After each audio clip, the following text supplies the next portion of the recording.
stock market crashed today, causing pandemonium, madness, and fear, much like it is, the fears today with the coronavirus going on. Wouldn't it be reassuring to know that your money in the bank is safe? Well, President Franklin D. Roosevelt's New Deal addressed this problem and others with programs that still impact us today. My first experience with the New Deal was in my 11th grade history class, and I've also done research on this topic. And to preview, I'm going to share information about the need for the New Deal, an overview of what the New Deal was, and one specific program that was implemented by the New Deal.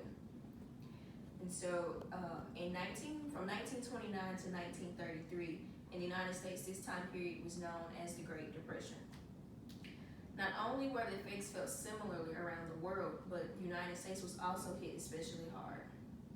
Coming from my high school American history education, the 1920s in the United States was known as the Roaring Twenties due to the prosperity that was experienced by Americans as well as products of the Industrial Revolution.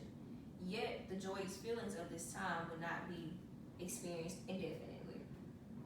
According to author Fiona Verne in her book, The New Deal, during the 4-year period, gross national product fell by 30%, industrial production virtually halved, and farm prices fell by about 60%.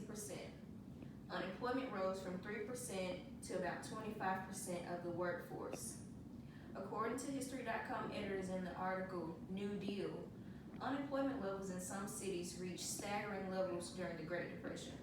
By 1933, Toledo, Ohio had reached 80%, and nearly 90% of Lowell, Massachusetts was unemployed. Because the country was in such deep financial turmoil, there needed to be some form of governmental intervention to try and turn things around. And so it takes my attention to the first slide here.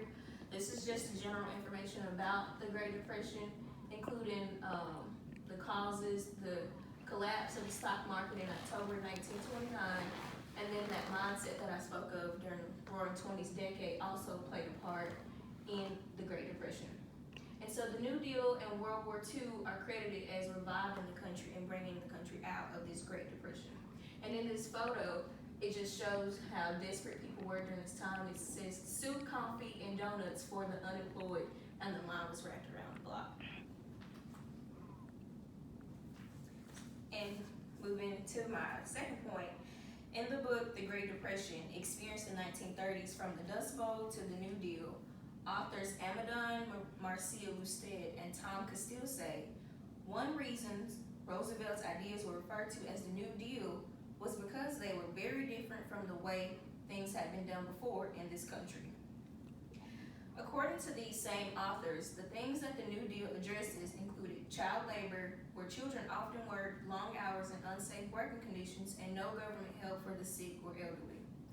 Others were unregulated banks and an unregulated stock market, as well as long hours at low wages. So the point of the New Deal was not only to improve the destitute stock market and financial situation, but also to increase the quality of life for the people of that time. And President Roosevelt was committed to making that happen. Little did he know, his actions would long provide relief and reassurance for Americans. Going back to that History.com article, some of the programs that were instilled then are the Civilian Conservation Corps, the Works Progress Administration, the Tennessee Valley Authority, the U.S. Securities and Exchange Commission, and others. Direct your attention back to the slides. So, general information about the New Deal. I'm focused on the first wave of the New Deal that took place starting in 1939. It was also actually implemented in 3 waves from 1933 to 1939. It's a bit controversial, the impact that it had, if it really brought the country out of the Great Depression. Like I said, people contributed that to World War II.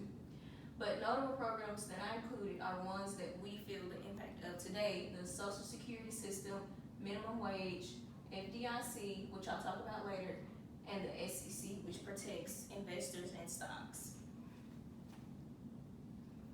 The Works Progress Administration is no longer in effect today, but is the reason that we have many bridges and roads today. As we can see in this photo, we see workers working on the road.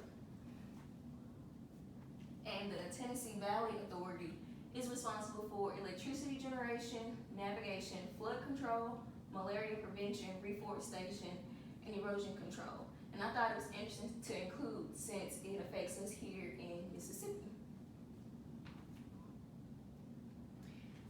Bringing me to my final point on the FDIC, one of the most important programs of the New Deal is the Federal Deposit Insurance Corporation.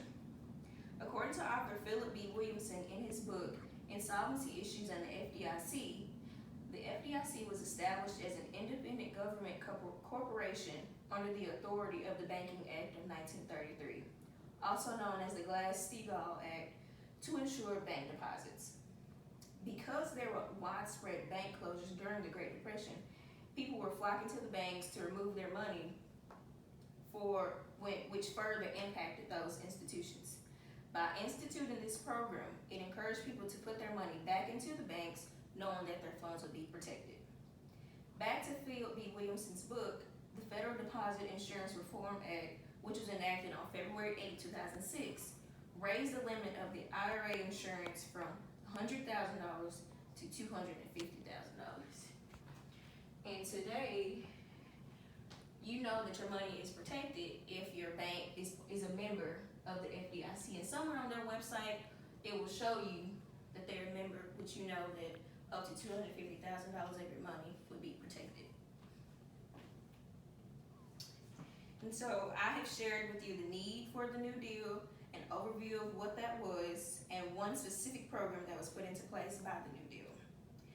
Although the New Deal took place quite some time ago, we still benefit from its provisions today. So have no fear in putting your money in a bank insured by the FDIC.